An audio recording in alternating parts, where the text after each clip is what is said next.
What is up, ladies and gents? It is your friendly here BJJ podcast, RAF ESPARZA, coming to you live for the last day of the PGF. We've been on an incredible journey here, and we're going to see the culmination of it with a featured 8-man bracket. But we also have some breaking news on some other things that are going to be going on here today. Joining me are my two friends who have put in incredible work this week. So let's give them their props. First and foremost, one, young Jake Watson. Jake, how are you doing, sir? Raph, I am doing incredible. All I can say is it all comes down to this. The regular season's over. Davis Asari was at the top of the heap. We'll get a little bit more into that later. X-Marshall came out on top. And now it is the postseason playoffs, and I am so excited for it. Beautifully said. Let's go to our other friend, one, Tim Freeman. I know yesterday I said it was the day, but today's the day. I'm ready to wrap the pre-show right now and jump to the matches, but we're going to talk a little bit more about it. I can't believe that I was able to actually be a part of this week. It's been a real privilege. I'm super excited to see who comes out on top. Good stuff, Raph. Nothing says stick around for this entire show like I'm ready to wrap this up right as we started. But, okay, we do have a fun show lined up for you guys. Let's go ahead and take a look at our board for the last 8 topics of our PGF run for Season 6. We're going to start right now by updating you. If you're just joining us right now and you want to know how the week went, we'll give you some updates. We're going to start with the final team scores. So we're going to have you, Tim, outline how the individuals did for the team scores. Absolutely. So, not tons of surprises, but a few surprises on the individual scores. Got the leaderboard up here with Davis Asari rounding it off at the top. Elijah Carlton, unlikely. A lot of people didn't pick him to finish up near the top. He came in at second place. The kid, Jet Thompson, put on he just had a breakout week. Yeah. I know that a lot of folks did know about him, but a lot of folks did not know about him. He comes in third place. Varela, I think people thought he was going to end up near the top, and he did. Ben Eddy is a guy that a lot of people did not pick to come into the top 10, and he parked himself right in the middle, which is a pretty good showing for him. We rounded out the next 3 with Kevin Buring, Daniel Sattler, and Hanato Canuto.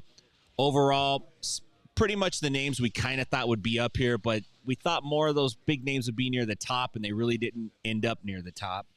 So it'll be interesting to see how this shakes out with the 8-man bracket. You know what it was? We sprinkled in a few surprises in there, and I think that's good. You want your superstars to be superstars, but then you want to come in and you want to be surprised. And I think if you look at it, there are some people who were highly undervalued. So we'll get into talking a little bit about that in a second. But Jake, why don't you actually no, this one's going to be me talking about the actual team scores. So in case you wanted to know who won this beast, if you were to combine Epic Roll and Black Rifle's points, you still would not make second place.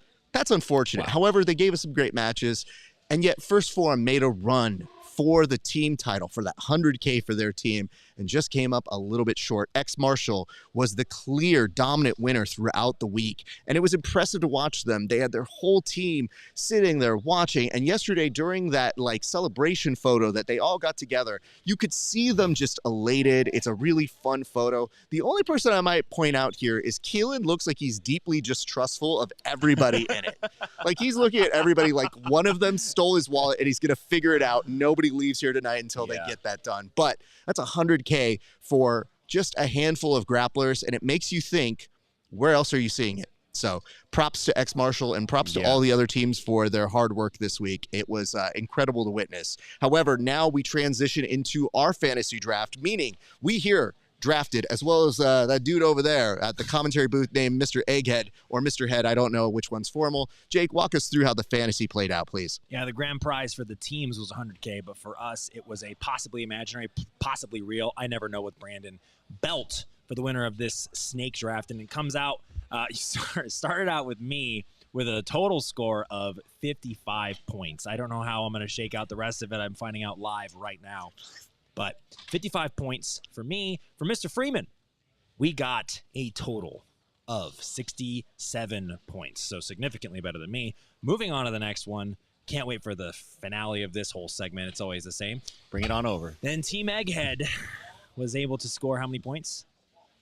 Well, it just slid behind it, but you got it now. But you got 74 points, so let's see who won the final score. Team Esparza got however many 82 points. So, Raf, go ahead and have your moment. I'm here to support you, Jake. No, I appreciate that, Tim. It means a lot. Hold on. Hey, reset the clock just so he has to spend 3 minutes talking about how great I am. I'm not spending 3 minutes talking about how great you are. Oh, I look back. So here's the thing, guys. I ended up winning, but you can barely hear this, so just repeat what I'm saying. As your champion, I promise to serve with distinction. Say it to the audience. As your champion, I promise to serve with lack of honesty. Distinction. And I want to point it out that how many points did I get more than you? I want to point it out. How many points did I get more than Jake? And answer? 5. Let's just say a lot. Much more than that. Oh, okay. Shut on me.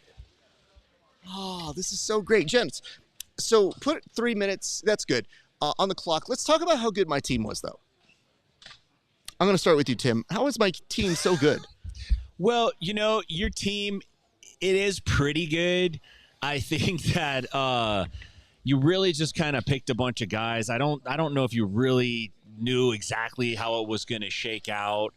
I kind of think you got lucky a little bit, but I got to give you that. I would rather be lucky than good, and I certainly wouldn't want young Jake Watson's luck. I could tell you he did disastrous picking the team, and he actually tried. Raf and I were just like, hey, we'll just take whatever, throwing names back and forth. Jake was putting the names in the chat GPT, and he really, no, it definitely wasn't. Really fouled it up. Listen, John Combs got injured day one. Yeah, well, he wasn't on our team. He was. I'm telling you that, man. I love John Combs. Very, very sad. I'm not even going to make a joke about him getting injured because that was terrible. No. We're not going to joke about that. But we're going to continue talking about AJ how didn't good my contribute team at all is. to my team. Now, talk about how good my team is, Jake. You've already made me do this shtick before. You did a good job, Raf. Your team did incredible, but your team only did incredible because every athlete here at the PGF World showed out, and every one of them gave it their absolute best. And you happened to, in a snake draft, put yourself as the first pick. You were like, how am I going to organize this whole thing to where it best suits me on my show, on the bullpen for the grappling hour, and I'm going to make myself go first, and you picked Danny Varela. And so here's the thing.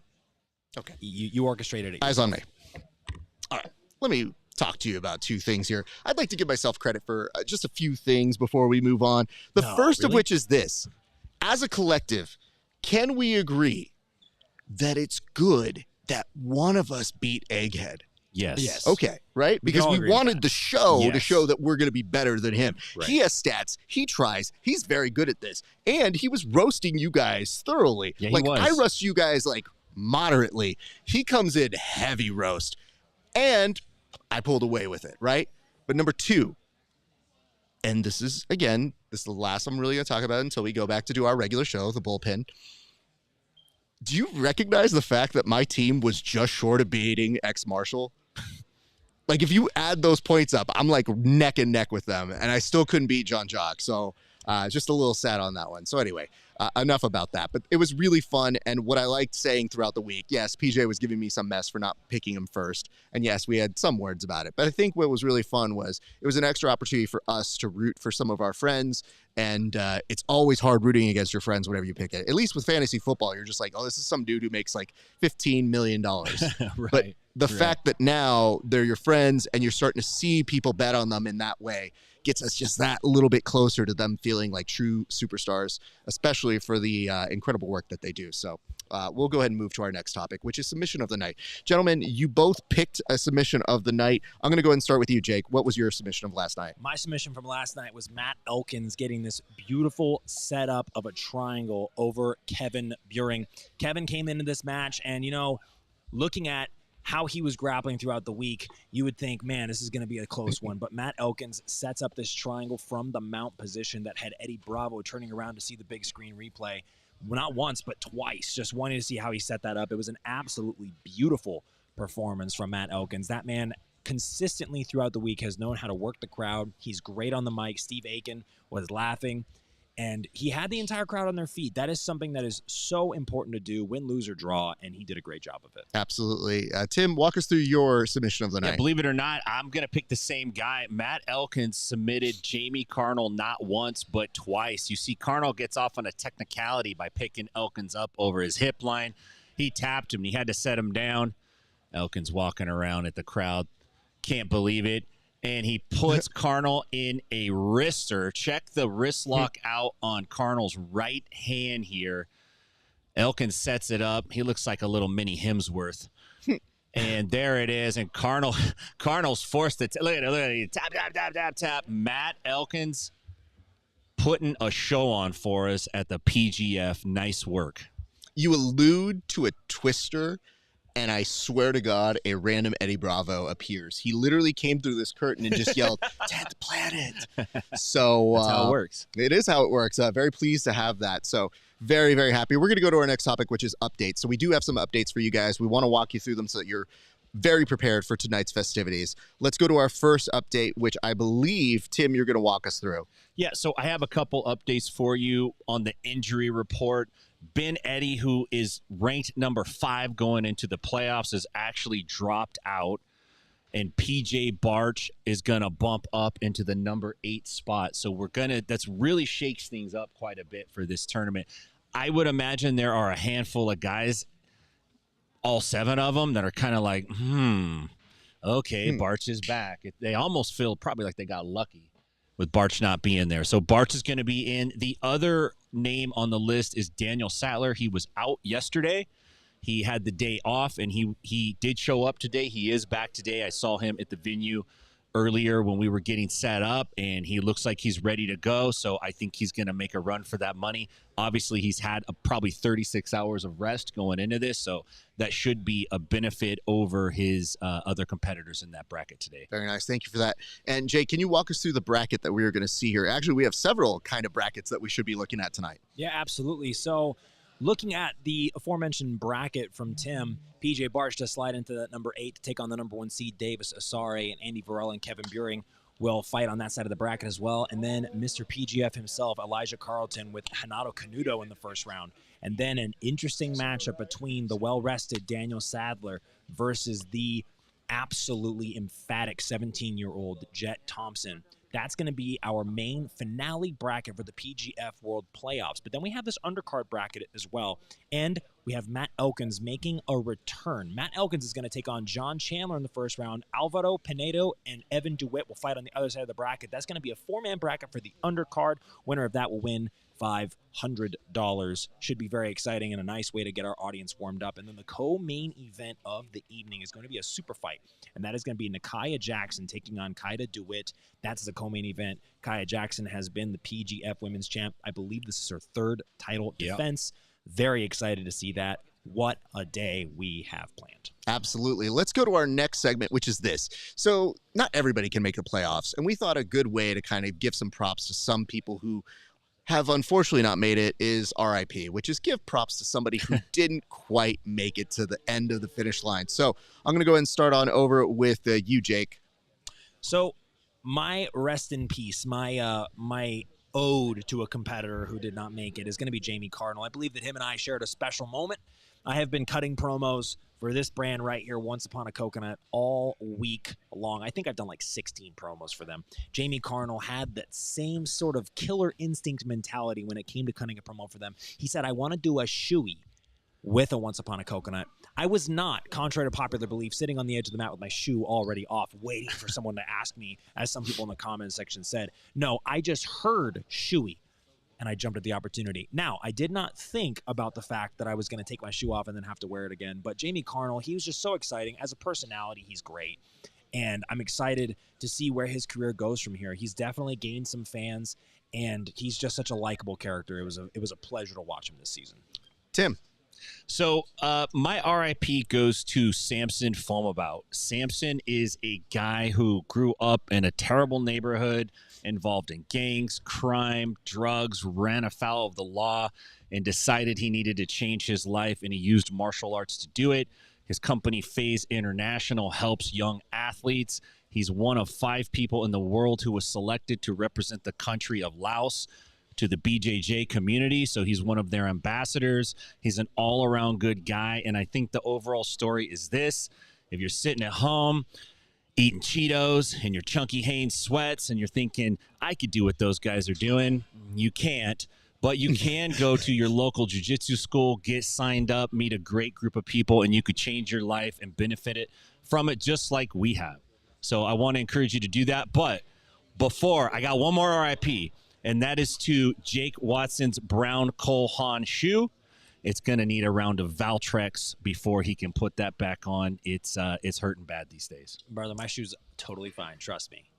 If anything, my shoe's been blessed. It has one coconut. I'm going to put that out there. Science will have to go into that with a little bit more of a discovery. But my quick RIP is to one Dane Leake. Dane Leake was the top scoring alternate, and I know how hard that is because once our main cast looks at an alternate, they start foaming at the mouth thinking, I've got a dunkable. And I want to give Dane his credit, his props for getting in there at a very, very tough part. And he did put points on there to the point where when you look at it, it was still enough where he could have made some moves. But respect to you, Dane. All right, let's move to our next topic, which is we're already thinking ahead to Season 7. And I'd like to know right now, what are some things that we can do to improve? Now, our commissioner is very receptive to feedback as long as it's good. So what are some constructive criticism that we can give that can be implemented for Season 7? I'm going to start with you, Tim.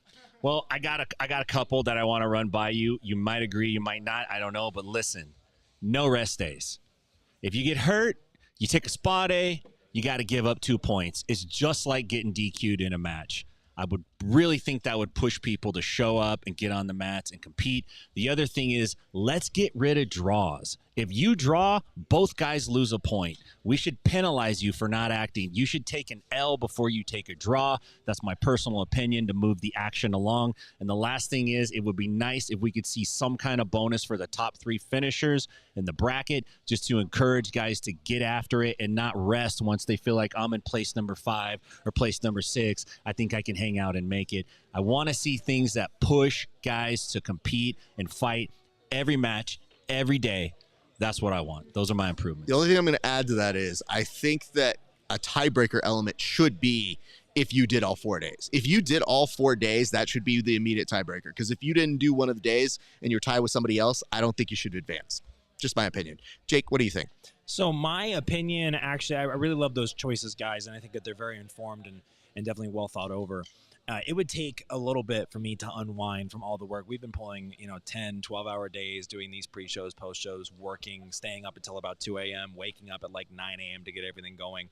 So for me to step back and analyze that would take a little bit of time. But from the place that I'm sitting, I would like to see a metamorphosis. We heard in the pre-meeting for the athletes, they want to up the professionalism as well. They want the athletes to conduct themselves in a better way. And what I mean by that is more for them to be able to attract even bigger sponsors to be a part of this event. So I guess if I'm looking for changes, I'm more looking for a metamorphosis across the board, which of course is the vision of Brandon McCatherine and the team here at the PGF World. So I just can't wait to see what they do next. And I think that we're going to see some of the things that we already want put into full effect. All right, let me just give you my quick ones real quick, and I think these are more show production things. The first and foremost one is we should have a flex schedule. So yesterday, we essentially knew who was going to win basically after the 4th match. I think you needed to put Nathan's match, since he was in contention to get to the playoffs, as your last match. It's what they do in football, and I think it's an important way because we were just keeping people from popping champagne for X Marshall off the mats, and you don't want to take the attention away from the athletes. Plus, we were able to flex for the entire team. Why not for the individuals where it has more important value? Also, I want to say this. I think in the future, we would need to make a little bit better work of emphasizing the drama. They do a good job on the audible, so the commentary team is telling you what's happening. But I know a lot of us are visual learners, so I'd love to see Egghead with a election night coverage, being able to move certain things back and forth. So if we can get them a magic wall, I think that's where we want to go. So those are my 2 improvements. But speaking of which, let's improve upon this list and go to our next one, which is I'm trying to figure out who should we get for coaches for next year. It's a high bar to follow, but there is a way to follow it. So, gents, tell me who you have on your lists for dream coaches for Season 7. I'm going to start with you, Jake. So I actually was thinking the thing about this season was we had legendary competitors and coaches. We had Higa Machado, Jean-Jacques Machado, Hodger Gracie, Dean Lister, some legends in our sport. But then I started thinking, what about the modern era? What about some of the competitors who have made a huge difference in the paradigm of jiu-jitsu? And I was thinking people like Keenan Cornelius, Nicholas Marigali, Nick Rodriguez, and Wagner Rocha. Those are all people who are competing at the absolute highest level right now. And to see how they would lead a team being competitors that are still active, I think would be very, very interesting. And it would kind of introduce this sort of cohesive environment where we get to cross-promote with different shows like the UFC Fight Pass Invitational, which is also available on UFC Fight Pass. And I think that'd be very fun. Tim. So, I'm going to pull a name out from a blast from the past here. A guy that is pretty well accomplished, but kind of falls off the radar every now and then is the great Dave Camarillo. He is representing Guerrilla Jiu-Jitsu. This is a guy that is an expert in judo. He's an expert in jiu-jitsu. He's the guy that taught John Wick how to do BJJ. This guy is a stud. He's a great coach. He's invested in his athletes. I would love to see him here. The second guy I would like to see is Morris Buttermaker from the Bad News Bears. And I'm just going to read you a quote, and I want you to close your eyes, and I want you to think about him talking to his team. What's the matter with you? All season long, you've been laughed at, crapped on, and now you've got a chance to spit it back in their faces. And what do? You're out there like a bunch of dead fish, not listening, bonehead plays and mistakes. I mean, don't you want to beat those bastards? That's what I want to hear to the Dunkables. That's the speech I want to hear from the backroom curtain. So, yeah, those are my picks. Buttermaker, Dave Camarillo. Copy that. Let's go to our favorite moments. So this week, we have been able to do some incredible things, and I wanted to say it's been a blessing to be here, and it's been incredible to have a first-hand seat to all of this. But I want to know for you individually, what were moments that stood out for you guys? I'm going to start with you, Tim. So my favorite moment, even though X Marshall wasn't my team, I helped pick the first form team. Now I can come out and just say it. I was truly, truly happy for these athletes to hold up that $100,000 check. I've been riding hard for the jiu-jitsu community for a long time, almost 20 years now, and it feels really, really good to see these guys get out there and make some money and get paid on a big level. So that was really my big moment that I really felt good to be here and be part of. And the other thing is, to be honest with you guys, I really, really, really enjoyed every day sitting down next to you guys and doing this show. It's been a real pleasure. So thank you very much. It's been probably the best part of each day since I've been here. So, Jake.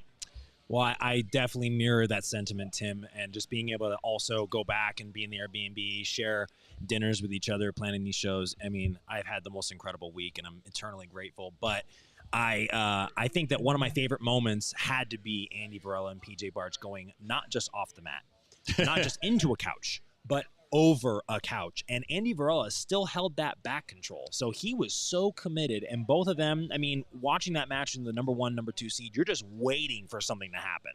And I think the fans got what they wanted. Even though it was definitely a chess match that was highly contested, we had one of the most, I would say, shocking moments of the tournament where you just don't expect people to go over a couch. And I think that was very exciting.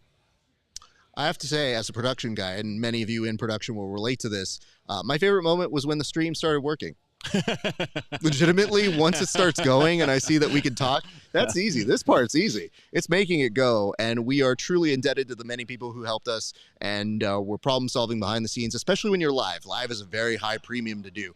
But if you look up on over in the corner over on this side, you'll see one of my favorite moments, which was looking at everybody in the stands. Like, I don't know that you get people leaning in quite like what I was able to capture here. I just wanted to get one moment where I could see everybody staring and really into the moment. And it made me so appreciative to see, all right, we're all leaning in because that's what we want. We want to be able to lean into the sport and lean into the athletes and what they're doing. So thank you to everybody who came out or witnessed or watched.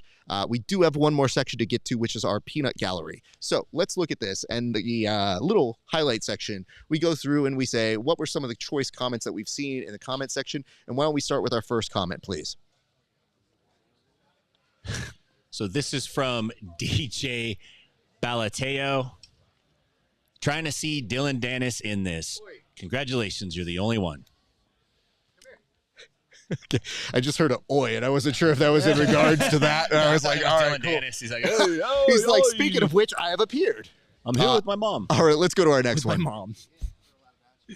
Okay. This is a comment that I chose. Mixed Martial Arts Nutrition says, Blakafalkafi, which I decided to take to Google Translate and see what language that might be. Apparently, it was automatically detected as Somali, which means which balcony? Don't jump. Man, that's intense. I don't even know what it means, and I don't want to know. Maybe it's slang for cocaine or something. All right, let's go to our next one. This comes from... Oh, this is all you, bro. Go take it. Yeah, this comes from Noah Jitz. This is about Elijah Carlton. These ain't random Alabama grapplers. He's going to get cooked. Wow. You know, he's fresh as can be. He doesn't even have a sweat on him. He didn't even get steamed out there. He's doing fantastic. Sorry, you're wrong. Sorry, you're wrong. Let's go to our next comment. And it says, he has not proved he can compete at the highest level. PJ Barch, Andy Varela, Renato Canuto, John Combs, and AJ Agazarm will all be there. Elijah is very unlikely to win. Well, it's a shame he's not going to be competing in an 8-man tournament tonight for $20,000. Oh, wait, he is. You're wrong.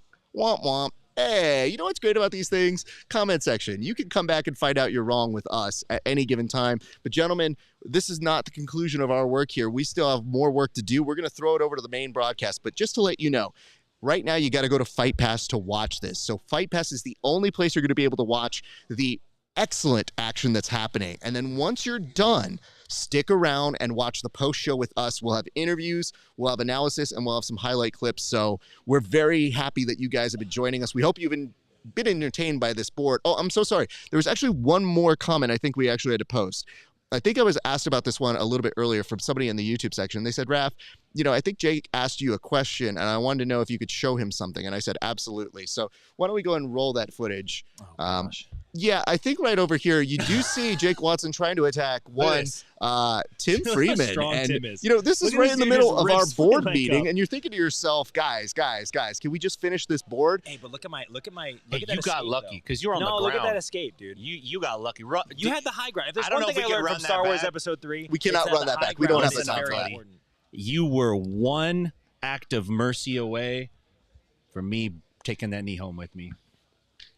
Well, all right. You guys can debate about it. We'll bring you more in the post show, but we definitely wanted to show you how much fun we're having over here. Our appreciation to both Jake and Tim. Don't go anywhere. Check it out on Fight Pass. Come back and see us at the end of the show. It's been great to talk to you guys, and it's been a great day for grappling. We'll see you back on the mats.